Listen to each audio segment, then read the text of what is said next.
Hi mga kasisi! For today's vlog, andito kami ngayon sa Hannah's Nail Bar with my sister and my niece para magpa-pedicure.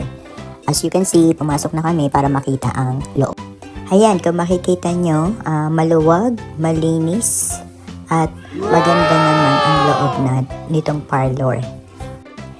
Dito naman sa side nito, makikita nyo iba't ibang uri ng nail polish nila. So, meron silang po 4 shellac, gel, at yung mga regular nail polish.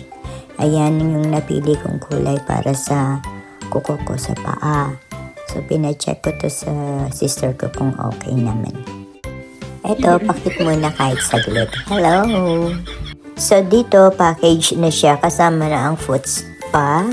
Around $40 to $50. So, tinanggal ko na yung medyas ko kasi ilalagay na dun sa mainit na tubig. Pero sabi nung mag-a-assist, itaas ko muna daw yung aking paa para tanggalin ang cutic. Ayan, tinatanggal na niya yung cutics. And since shellac to, may extra bayad na naman na $5 sa pagtanggal. At dito sa side ay may remote at may option na pindutin para makapag-masahe sa likod. O diba, social?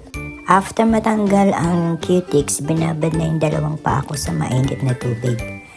Para malinis siya. At syempre, para ma-relax ang paa mo at the same time. Ang sarap ng pakiramdam habang nakababad yung mga paa ko dito.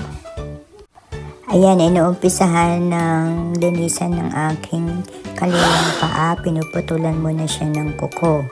At ngayon naman, sa kanang paa naman siya nang matapos yung kaliwa para putulan. Now, ini-scrub naman niya yung kaliwa kong paa at super nakiliti ako dito, promise. Kasi malakas ang kiliti ko sa paa.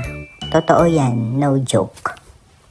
Nung matapos yung kaliwa, kanan naman, ganun din. Kiliting-kiliti talaga ako dito, promise. This time, nilalagyan na niya nung pang scrub para sa paa and legs. Ang sarap ng feeling. Yan, kanan naman yung nilagyan niya para pantay, syempre.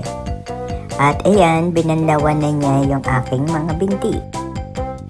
After banlaw, pinunasan na niya ang aking mga paa para matuyo ito. Tapos minasahin niya uli ang binti at paa ko, kaliwat kanan bago umpisahan ang paglalagay ng cutics. Eto na tayo sa exciting part, ang paglalagay ng cutics sa aking paa. So, inimpisahan niya muna sa colorless.